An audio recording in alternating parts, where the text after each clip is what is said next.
With all due respect, that's a bunch of malarkey. This is a bunch of stuff, deal. What does that mean, a bunch of stuff? Well, it means it's simply inaccurate. It's Irish. It's Irish. It is. We Irish call it malarkey. Thanks for the translation. No, Okay. We Irish call it malarkey. You know what this is? Yeah, and I reserve this word for those rare instances when it's truly deserved. This is malarkey. That's a bunch of malarkey. Direct from the King Spring Studios in beautiful Smyrna, Georgia. This is a bunch of malarkey.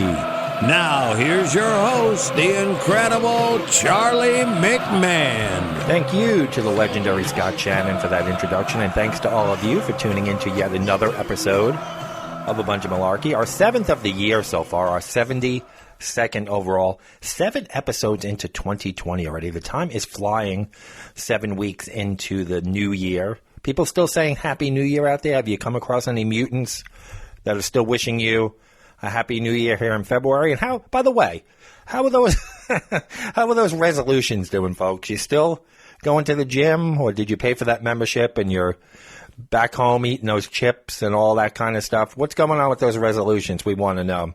But thank you so much to all of our new listeners, our new followers on social media. Thank you so much. We had another record-setting week last week as you tuned in for our Valentine's Vortex episode. Hope you had a great Valentine's Day. Whether you love or hate the holiday, we know you got sucked in somehow to do something. My wife and I, along with the legendary Johnny B, who's been on the show, and his wife, went to see Tony Bennett here in Atlanta. Now, Tony Bennett's 93 years old, but the guy stood for an hour and a half, sang his heart out, still sounded great. You could tell he really still enjoys what he does. And it was like seeing someone on the Mount Rushmore of singers and entertainers. So it was a real treat for me. Now, I've seen hundreds upon hundreds of concerts and artists in my life, and this was real special. Seeing someone, like I said, on the Mount Rushmore of singers and entertainers over the years, this was a real treat. So we had gotten the tickets, not necessarily for Valentine's Day, but I think we would have went anyway, regardless of whether it fell on, it just so happened to land on Valentine's Day. But we had a great time, and if he's coming to your area, I definitely recommend you go out and see Tony. So, folks, we talk about it so much on this show, about mutants. We have that segment, the Mutant of the Week, which is coming up. But we talk about it so much where people don't know how to behave in public. We've done shows on it about ways to act the appropriate way in public, social norms. We had an episode called Hooray for Mores, which is unwritten rules of society. Now, we talk about it to death, and we talked about confronting mutants, whether we should say something when we see something odd out in public or somebody acting out. Now, again, we put out a poll, I guess it was last summer. It was pretty split. I think 53% of you said you call out mutants when you see them, and 47% said you just let it go. Well, what would you do if you saw a neighbor of yours urinating in your front yard or near your car? Would you say something? Like your Ring doorbell goes off, you look in, you see a neighbor with his penis out, pissing on the wall of your tire or on your property. Would you go out and say something? Well, a man in Alabama, he confronted a neighbor who was urinating in public and was shot in the face during a gunfight that ensued, the Mobile County Sheriff's Office said. The fight began as a man was urinating in the street near Grand Bay early last Sunday morning. An upset neighbor who had an issue with his neighbor's public urination got a gun from his car and began firing the first shots. The neighbor who was urinating then got a gun from his vehicle and returned fire. The one who was mad about the guy peeing is the one who fired the first shots, and he ended up getting shot, the sheriff's department said. His injuries weren't considered life-threatening, and he was flown to a hospital in Pensacola for treatment. No charges were filed as of this past week, but the investigation has been turned over to the district attorney to see whether a case could be made for self-defense. He was being shot at first, the sheriff's department said. This is out in the county. There wouldn't be an ordinance about urinating in public. It's more common decency than anything. Authorities haven't identified either man involved. Now, Now, the guy who had a problem with the man urinating, it's one thing to call a guy out, but why did he have to pull a gun? Then it escalated to a gunfight. So you never know what you're going to get when you call out these mutants. But I think it's common, sense that you would, if you saw somebody urinating in the street in front of your house, that you probably would go out there. But now you have to even be a little nervous about doing that. Now, there's another neighbor story in the news where up in Massachusetts, a guy was being attacked by 2 pit bulls when his neighbor grabbed a crossbow and tried to intervene. But apparently, he ended up striking and killing the man instead of the dog. Investigators believe the neighbor heard a commotion on Wednesday and called the Adams Police Department. The neighbor could hear somebody screaming for help, saying, "Please shoot the dogs," Berkshire County District Attorney Andrea Harrington said in a news conference this past Thursday. The neighbor grabbed his crossbow and fired, striking one of the pit bulls in the scruff of the neck. The arrow then went through the closed door and hit the victim while he was trying to barricade himself in from the dogs. A child was in a nearby room at the time, but was unharmed. Meanwhile, the dogs kept fighting. Police had received multiple 911 calls about the ongoing pit bull attack. Responding officers found the 2 dogs, which both had a history of being aggressive and engaging in a violent confrontation. The animals came at the officers, so the police used their weapons to neutralize them. That's a nice way of saying they killed them. Both dogs were killed by the police. The death of the resident, he's identified as 27-year-old Joshua Jadzinga, appears accidental, prosecutors said. The neighbor is cooperating with police and no charges are expected.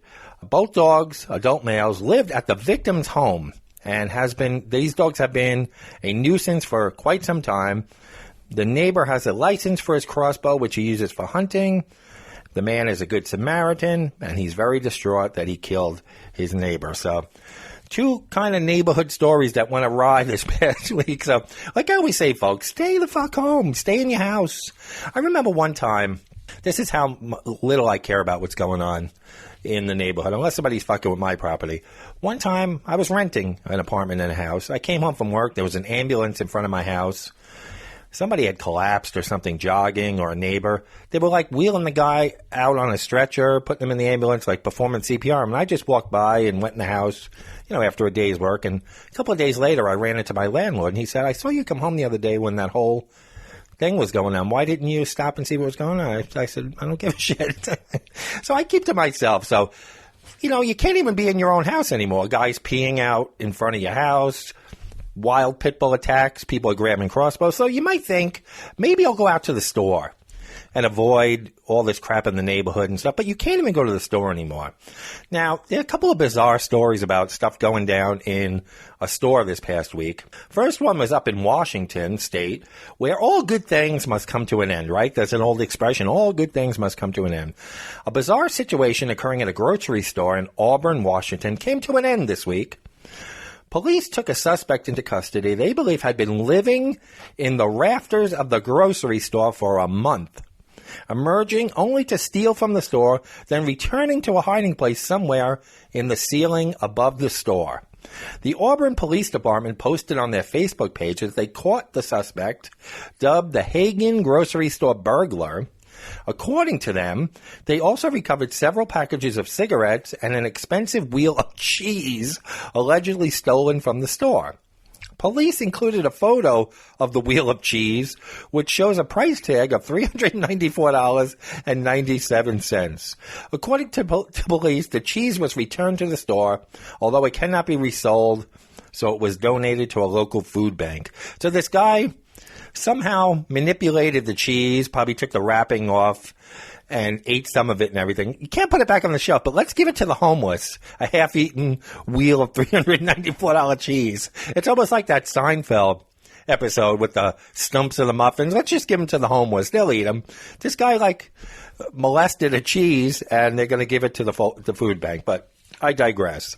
The story originally made headlines back in late January when the police released surveillance footage of the suspect sneaking around the store. At the time, it was revealed that the police had been called to the store several times since Christmas Day.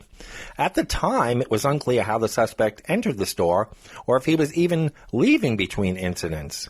But since then, officers found evidence that someone had accessed a vent in the roof of the store, including some jackets, gloves, tools, and debris. Police discovered a length of rope near the entry point, and according to the post on the Auburn Police Department's Facebook page, employees reported hearing or seeing the suspect in the rafters above the ceiling. It was also reported that one employee saw the suspect's legs dangling from the ceiling in a supply closet. So, I mean, you can't make this shit up, folks. You can't go to the store. You got people living in the ceiling for a month. It's crazy. Now, back in March of last year, almost a year ago, if you can believe that, my in-laws came to visit, and we went out to this, to dinner a lot and stuff. And remember when I told you about the crazy, bizarre incident happening at that health food store that's nearby? We were looking around this health food store, and we came to this weird aisle where there was a salad bar, and then there was like a room divider, and someone was getting like a pedicure over there, nails clipped.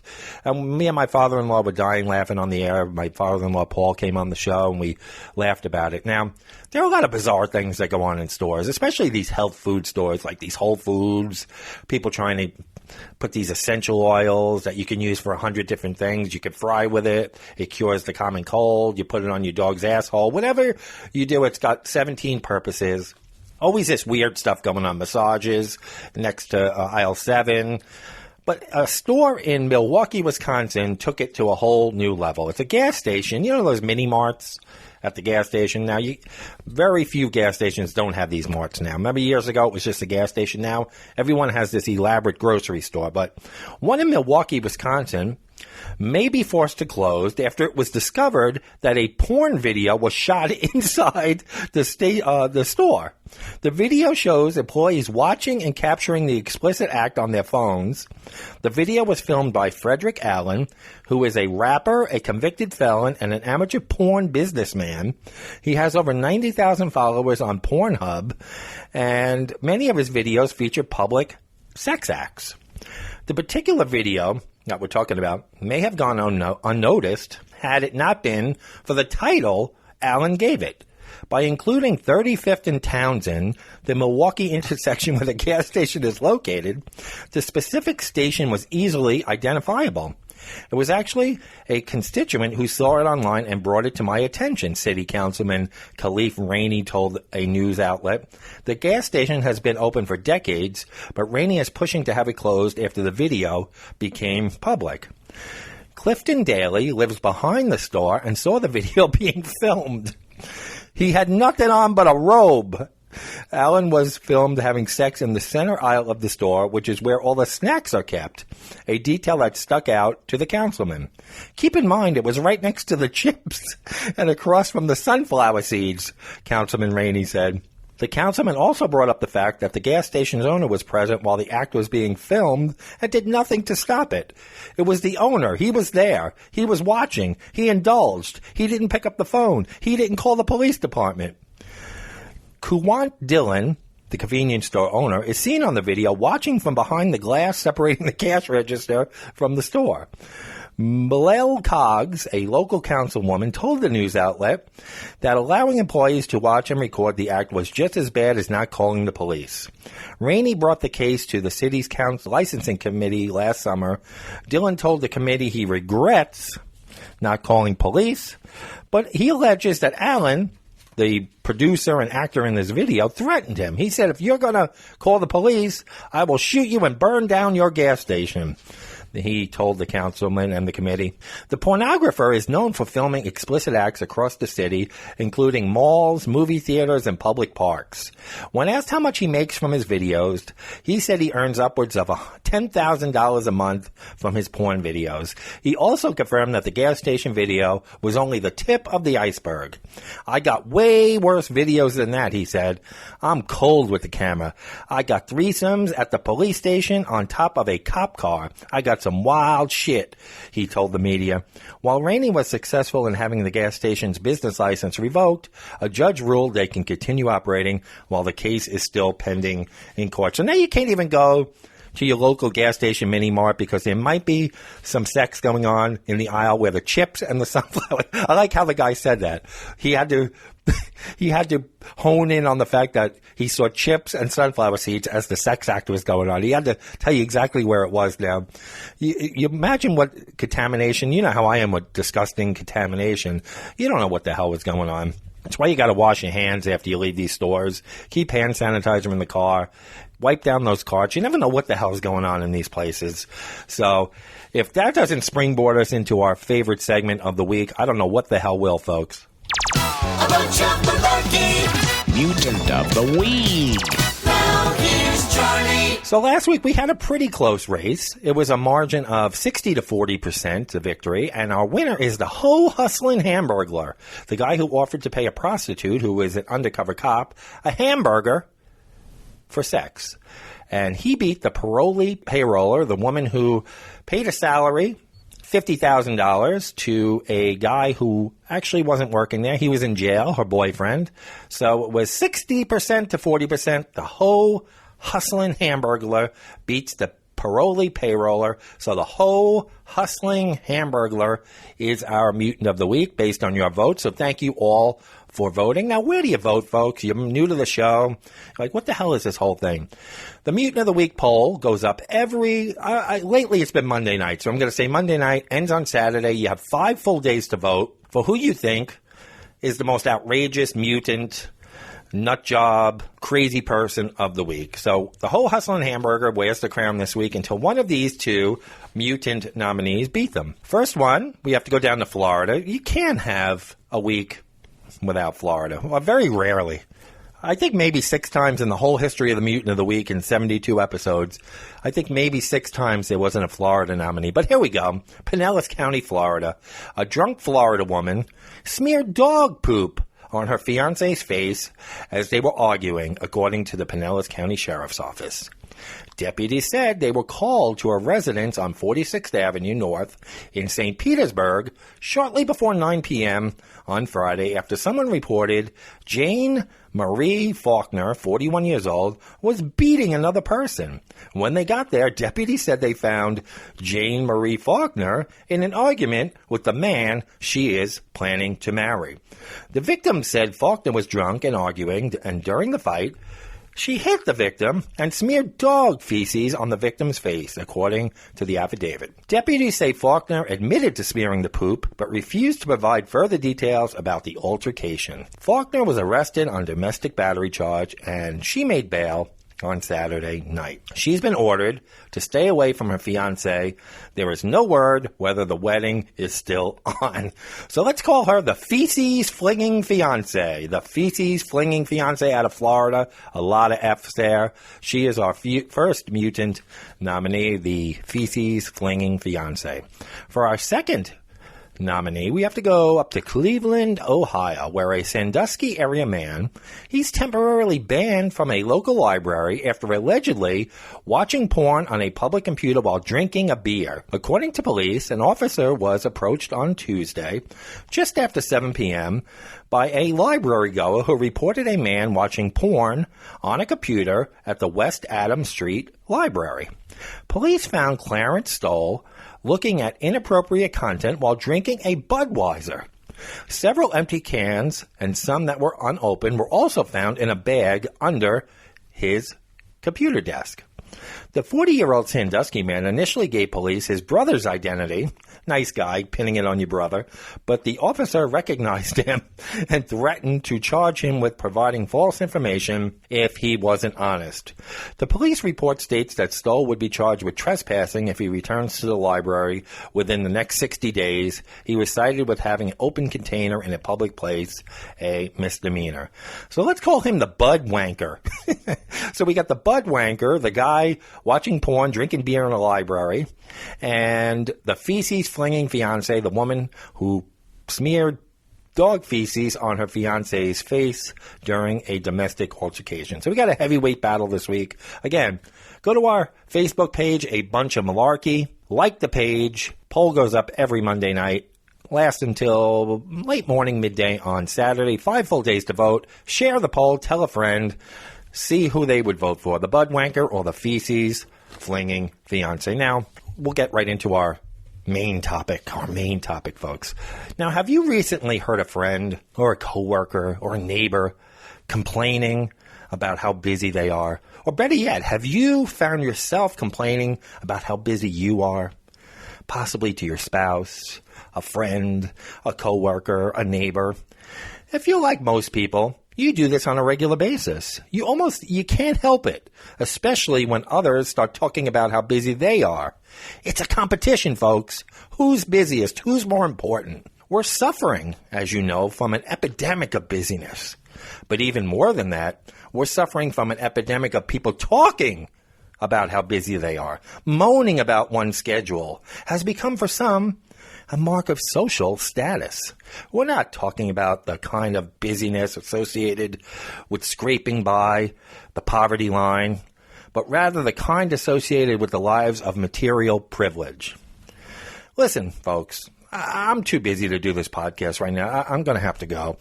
I'm so busy, I'm almost too busy to even bother telling you I'm too busy. In fact, I'm 22% busier than I was last year.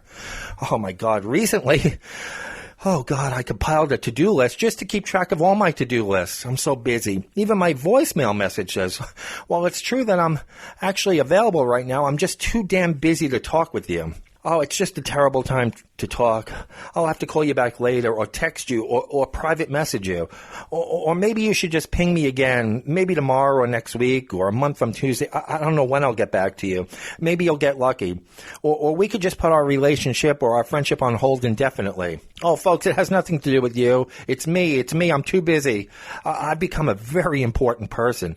Previously, you were more important, but now I'm more important than you. And it's your own fault. You decided to try to restore a balance, a life balance in your life, but I'm too busy for that balance. So if either of us is going to be too busy to talk to the other right now, it's going to be me. I'm just too busy to talk with you. And don't forget, I have to shower. I have to clip my nose hairs. I have to shave. I have to alphabetize my silverware. I have to eat my meals. I have to think about my increasing waist size. I have to trim my eyebrows. I have to feed the sharks in my moat. I have to check my apps that track my app's usage. And I have to scroll Facebook to see what my friends had for dinner last night. Oh my God, I'm so busy. It's demanding. It's time consuming. I'm swamped and I can't keep up. As I've learned, it's never nearly enough to simply be too busy to talk with people. Other people must know I'm too damn busy, so I have to tell everyone repeatedly. Soon enough, the world will get around and around and around that I'm too busy to talk with anyone, and my reputation as a person of importance will go through the roof. As a result, more people will try to get in touch with me. Sound familiar, folks? You know anybody like that? Now, years ago, I was less busy than I am now, but it left me with too much time to think about what I was doing with my life. Now I'm too busy to think about what I'm doing with my life. I just go from errand to errand and chore to chore until I collapse in bed every night, realizing that being too busy to think about what I'm actually doing with my life gives it the true meaning. Yes, being this overcommitted takes a toll. I often have to limit myself to 6 episodes of that new Netflix series each night. Sometimes I even start a crossword puzzle, but I am too damn busy to see it through. This all sounds ridiculous, right? But it's a phenomenon referred to as busy bragging. And it's common throughout Western culture. Is that because as a culture we tend to value people who are busy? Is it because we're afraid of looking lazy if we aren't as busy as our peers? Or, better yet, is it because we're fishing for more congratulations and support of our work? Or are we stretching the truth to get out of some responsibility? Chances are it's probably a combination of all those factors. Still, with the demands of the modern world and the fact that stress is a subjective experience, it's easy to blur the line between being busy and feeling busy. So what's behind this busy feeling you're all feeling, folks? You might assume that the explanation is pretty straightforward. We feel so much busier these days because we've got so much more to do. But you'd be wrong. The total time people are working, whether paid or otherwise, has not increased in Europe or North America in recent decades. Modern parents who worry they're spending insufficient time with their children spend significantly more time than those in generations past. The headline changes over the last 50 years are that women do a whole lot less unpaid work and a whole lot more paid work, and men do quite a bit less paid work and a whole lot more unpaid work. So roles are changing in the house. Men are doing more in the house, more with the kids. Women are working more and doing less with the family, but there's still a lot more time they're spending with the kids than in previous generations. Now, I remember coming home from school every day. Would not be allowed today, folks. My sister might have been 11, me 9, my brother 7. We'd let ourselves in every day from school. We were latchkey kids, they call them. We got off the school bus, let ourselves in the house, did our homework, and even made dinner and had it ready when my parents came home. So my parents worked a lot. People are working a lot these days, but when it comes to a time standpoint spent with kids and activities, people are actually spending more time with their kids now than they did in generations past. So what's going on overall? Part of the answer is simple economics. As economies grow and the incomes of the better off have risen over time, time has literally become more valuable. Any given hour is worth more, so we experience more pressure to squeeze in more work. But it's also a result of the kind of work in which many of us are engaged. In previous eras, it was dominated by farming or manufacturing. Labor could certainly be physically punishing, but it obeyed certain time limits. You can't harvest the crops before they're ready. You can't make more physical products than the available material allows. But now we're in an era of what's called knowledge work, and that's changed everything. We live in an infinite world. There are always more incoming emails, more meetings, more things to read, and more ideas to follow up on, and digital mobile technology means you can easily crank through a few more to-do list items at home, on a holiday, or at the gym. What's the result? It's inevitably the feeling of being overwhelmed. We're each finite human beings with finite energy and abilities, and attempting to get through an infinite amount. We feel a social pressure to do it all at work and at home, but that's not just really difficult, it's mathematically impossible. With that kind of time pressure weighing us down, it's hardly surprising that we live with one eye on the clock. But psychological research demonstrates that this kind of time awareness actually leads to worse performance, not to mention reduced levels of compassion. So the ironic consequence of the busy feeling is that we handle our to-do lists less well than if we weren't so rushed. This is a problem of cognitive bandwidth. Feelings of scarcity, whether money or time, prey on the mind, thereby impairing decision-making.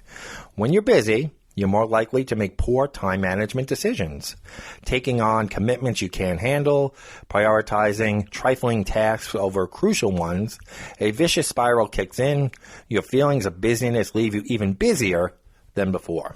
Arguably, worst of all, the mindset spreads to infect our leisure time, so that even when life finally does permit an hour or two for recuperation, we end up feeling like it ought to be spent productively. So how can you tell if you're really not that busy, you're just busy bragging?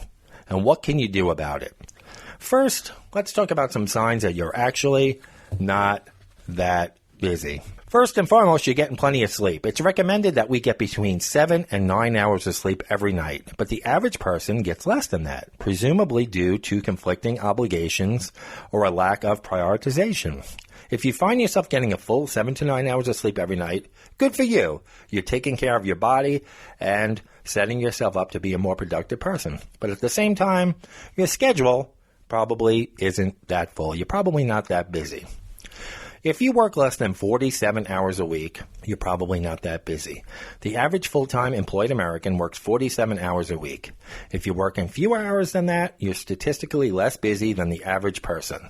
That doesn't mean you should be aiming for 47 hours a week, or any more than 40 for that matter, and you might be overstraining yourself. This is just a gauge you can use to compare yourself to the average person in the population. Another sign you might not be that busy: you aren't sending or receiving as many emails as your peers. Or ask around the office and ask your friends outside the office how many emails they are sending and receiving each day at work. Do you know what the average is? The average is 121 emails a day. though this may vary depending on your role and industry. Email is a fantastic indicator of your workload and productivity, since it is involved at least indirectly in almost every task you'll need to accomplish. So if you're sending and receiving less than 121 emails a day, you're probably not as busy as the average person. Another sign that you're probably not as busy as you think you are, you get to see your friends and your loved ones on a pretty consistent or regular basis. The busiest people in the country don't have time to spend with their friends and loved ones. Their friends gradually drift away from them, and their romantic relationships and family bonds suffer. If you get to spend quality time with the people most important to you on a pretty regular basis, once or twice a week, or even every day in some cases, you're ahead of the curve. So the busyness may be in your mind. Another sign you're not that busy if you're taking breaks and vacations yearly and regularly. Breaks and vacations are very important. If you keep trudging through work without giving yourself a chance to decompress and reevaluate your life, your productivity will suffer and you'll head towards burnout. That said, if you have time to take vacations regularly, at least a week's worth of days off in a given year, you're probably falling squarely into the average levels of busyness. Now, another sign you might not be that busy is if you caught up on the latest episodes of your favorite TV show. It may seem like a strange indicator drawn from our current preoccupation with addictive TV shows, but it's an important relative measure of how busy you are. When you're watching TV, you're relaxing, and the average American watches nearly 5 hours of TV or screen time a day. That's a flabbergasting amount of leisure time to people whose schedules are truly packed.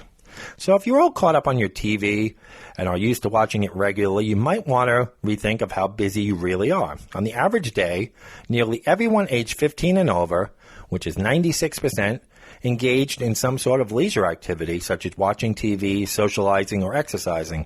Men spend 49 minutes more per day in these activities than women, 5.7 hours compared to 4.9 hours. In this age of technology and abundance, it should make us all relax, right? Because it's easier to get everything we need, like food, clothes, and entertainment. But maybe knowing there are 10 great TV shows we should watch, 9 important books to read, 8 skills your child hasn't mastered yet, and 7 ways you're exercising the wrong way, 6 ways you haven't sufficiently taken advantage of the city, etc., it fosters a kind of metastasized paradox of choice, a permanent FOMO, fear of missing out.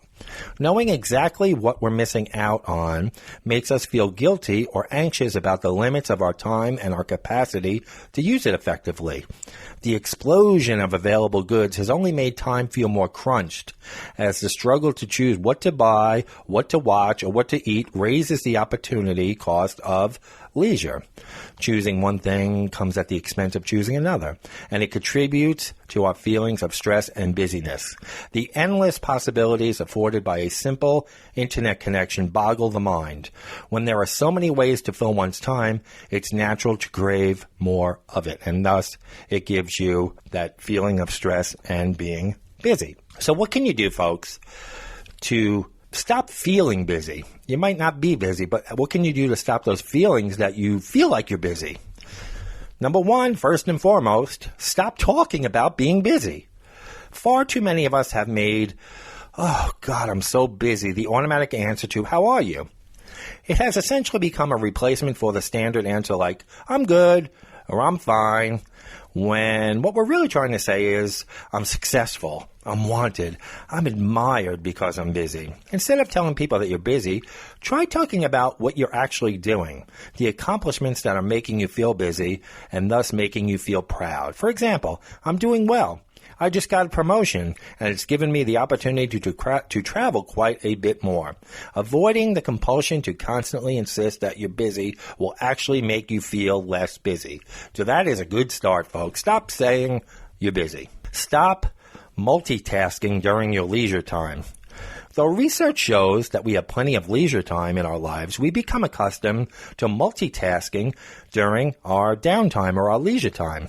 Meal planning while we watch television, checking our email while we're out to dinner, watching a webinar while we're working out. Make sure to not only carve out time for yourself, but to actually acknowledge that you're on the leisure clock. Don't multitask. Enjoy the downtime and mentally label it as such. There's a fluidness of work and leisure.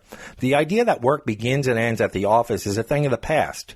We laugh at animal pictures on our work computers. We answer emails on our couches and in front of the TV. On the one hand, the flexibility is nice. On the other, blending work and leisure creates an always-on expectation that makes it hard for white-collar workers to escape the shadow of their work responsibilities. Now, I guess in this work culture, here's where I think we've changed, folks. Years ago, we would say, this company is thankful to have me and what I bring to the table and what I bring to them and the sales that I do or whatever you do at your job. Now this culture seems to be, you look at it on Facebook when people go on strike. All the comments are, if you don't like it, get another job. You're not the boss. People side with the company now, the corporate side. People don't side with the worker anymore. Years ago, you used to say they should be thankful to have me. Now the mentality is, I'm just thankful to have a job. No matter how shitty they treat me, no matter how on call I have to be, I'm just thankful to have a job. And that's the worst. When I started hearing that years ago, it almost made me throw up in my mouth. What do you mean? You should be thankful to have a job. Yeah, of course you're thankful to have a livelihood and an income, but the mentality of this company should be thankful to have me has gone by the wayside, where people are just happy to have a job, so they keep their mouth shut. They let the company work them into the ground. They don't say anything because they fear losing their job or being replaced. And that, I think, is a big contributor to feeling busy also, and to letting all this work stuff creep into our leisure time. You have to identify your self-worth at these jobs. If someone's not going to treat you right, a company's not going to treat you right, there's a company out there that will. Just like any relationship. If your boyfriend or girlfriend's not treating you right, there's somebody out there that will. And that's the mentality we have to have with jobs that we lost, 20, 30 years ago. Now, we have to rethink our definition of self-care. That's another thing we can do to stop feeling busy. When we think of self-care, we often focus on physical well-being, getting a massage, exercising, taking care of our skin, but we shouldn't define self-care so narrowly. Self-care breaks into 4 components: well-being, wisdom, wonder, and giving. Begin with the well-being, which includes taking care of yourself by getting plenty of sleep, staying healthy. Then consider lifelong learning. That's where the wisdom comes in. Meditation and mindfulness. And community involvement are equally as important in achieving and defining your success. If we make room in our lives for this broader definition of self-care and accept that it is not a distraction from, but a contributor to our success, we'll be one step closer to escaping the busy vortex. There's the vortex again.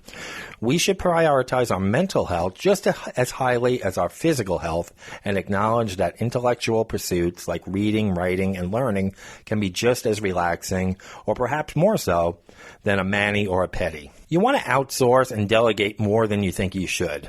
At the end of your day, every day, write down 2 things you did that day that someone else could have done for you. They might be administrative tasks, housework, or simply to-do items that someone else could have accomplished just as easily. The next day, delegate those items. You may think that you're a master delegator and that you're maximizing your productivity every day, but this simple habit will help you measure your delegating skills each and every day. So those little things that maybe your husband or your wife or your kids, that's a big thing too, I think, why we feel busier. Years ago, especially if you're a parent, years ago, we picked up half the slack in the house. For my parents. Kids mowed the lawn, they did their own laundry, they cleaned the house, we cooked dinner. My parents worked hard out of the house, but they had pretty easy inside the house. They had 3 people in the house contributing to the housework, not getting paid. Of course, we had a roof over our head and food to eat. We didn't have an allowance or anything. We were told, you live here. I see nowadays kids don't pick up the slack. I don't see kids mowing lawns outside. I don't see kids getting high school jobs. I don't see kids doing chores. Correct me if I'm wrong, folks. I don't have kids, but I don't see it. I go up and down the streets. I drive around. I don't see a teenager pushing a lawnmower anymore or delivering papers or doing anything anymore except they do well in school. That's their big task. We did well in school, too. I worked 40 hours a week and went to high school. I did it. I don't see kids doing high school jobs. I don't see kids contributing to the households anymore. So start delegating some of this shit to your kids. You're a working mom, a working dad. You're exhausted when you get home. Have the kids pick up the slack. So another way, I went off on a little tangent there, but another way we could stop feeling busy is to forget that fear of missing out, that FOMO.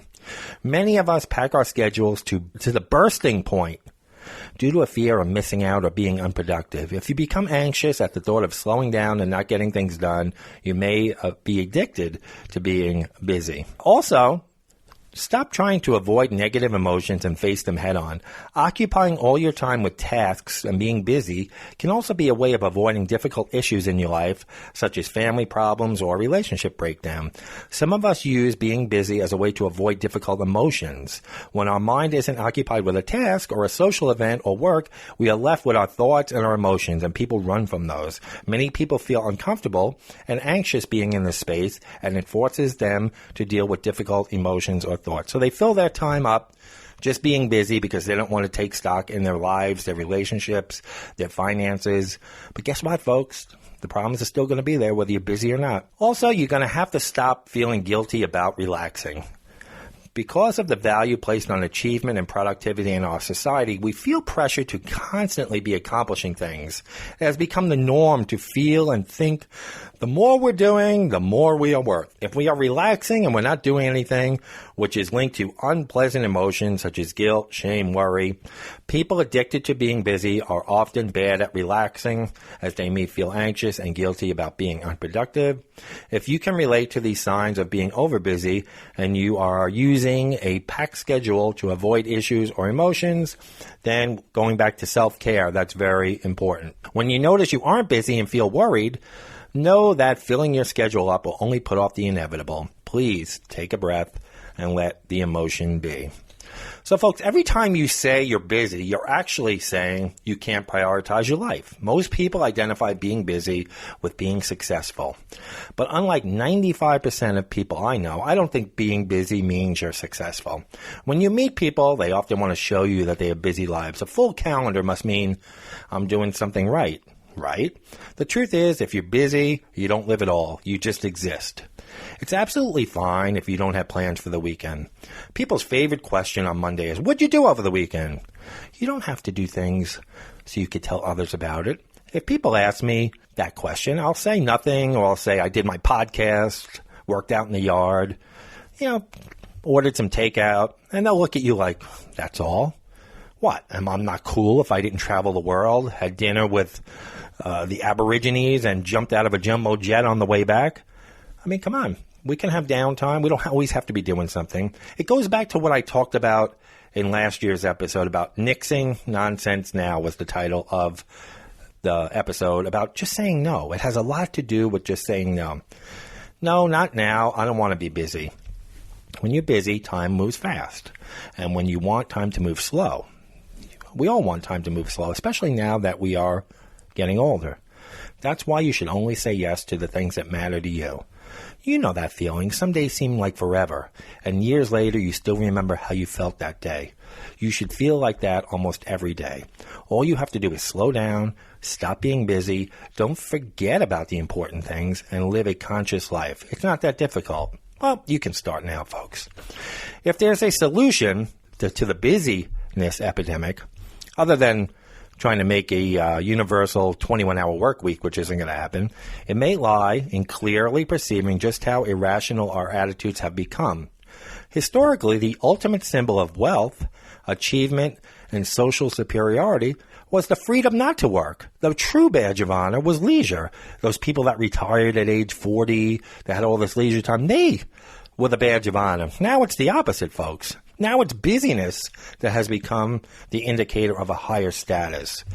The best off in our society are often very busy and have to be. You ask me, am I busy? And I tell you, yes, of course I'm busy.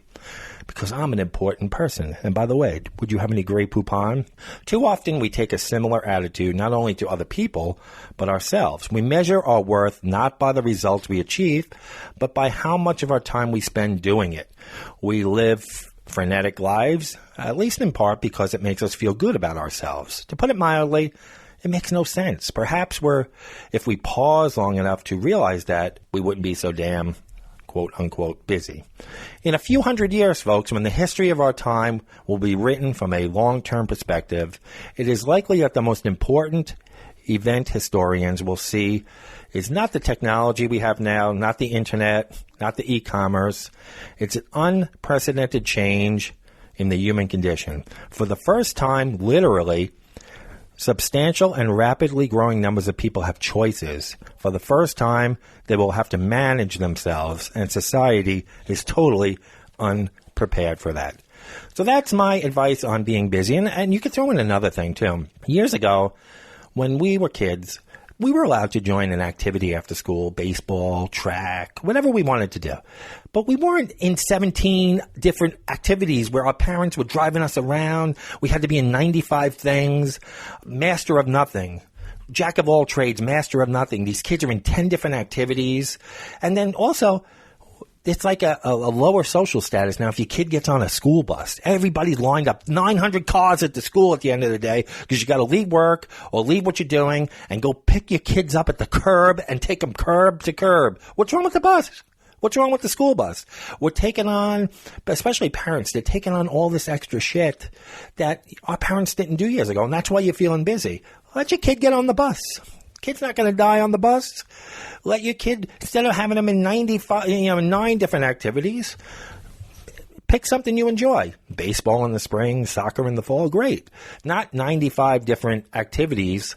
And I see that too. Parents are driving themselves crazy, driving to this, driving to that, taking them to this practice, taking them to... Slow down. Let the kid enjoy, let him master or she master one thing. Maybe a fall sport, a spring sport, but you got these kids in 5 different activities. You're running ragged. You're picking them up at the curb. You're taking them all these places, and then you go, why am I busy? Well, we didn't do that back in the 80s or in the 90s or in the 70s. We joined a sport. We enjoyed it. We mastered it. And we moved on. We didn't have my mom driving me to 90. She wouldn't. She worked. She wasn't driving me 95 different things. So a lot of things you can do. Take stock of your life. What can you delegate? What can you eliminate? And figure out why you are so busy. So thanks for joining us again, folks. How do you get in touch with us? Maybe you're new to the show. We have some new followers on Facebook, Instagram. A lot of new listeners again. You can get in touch with us. You have an idea for a show topic? You want to be on the show? You have a comment about the show? A bunch of malarkey podshow at gmail.com. You can email us, a bunch of malarkey podshow at gmail. Give us a call on our studio line. It's a voicemail. I'm not going to answer and have a long, drawn-out conversation. I know people fear the phone. 706-406-8212. 706-406-8212. Where are we available? You love the show? We are on iTunes. We're on Apple Podcasts. We are on Google Play, Spotify, iHeartRadio, TuneIn Radio, Radio Public, Radio.com, Stitcher, Castbox, YouTube, and now on a new app called Deezer, Deezer. And if you have an Amazon Echo device, just say, Alexa, play the podcast A Bunch of Malarkey, and she will play the most recent episode. Find us on Facebook, A Bunch of Malarkey podcast on Instagram, at Malarkey Pod Show on Twitter. So many ways to get in touch with us. Don't forget to vote for the Mutant of the Week. We have the Feces Flinging Fiance versus the Bud Wanker this week, so get your votes in. Want to become a patron of the show? We have quite a few now. Making a small monthly donation to the show to keep it commercial-free, ad-free. Go to Patreon, patreon.com/abunchofmalarkey. Become a sponsor of the show. $1 a month, $2, $3, $5. If you're really busy and making a lot of money and want to donate more than that, you're more than welcome to. Patreon, patreon.com/abunchofmalarkey. So, folks, no matter what you're doing this week, it's a President's Day week. Some of you have off, some of you don't. Maybe you're running yourself ragged. Maybe you're really busy. Maybe you're just busy bragging. But you still have to beware, because it's a shit show out there. Thank you so much for joining us. This has been A Bunch of Malarkey, and take care of yourselves, everybody. We'll talk to you next week.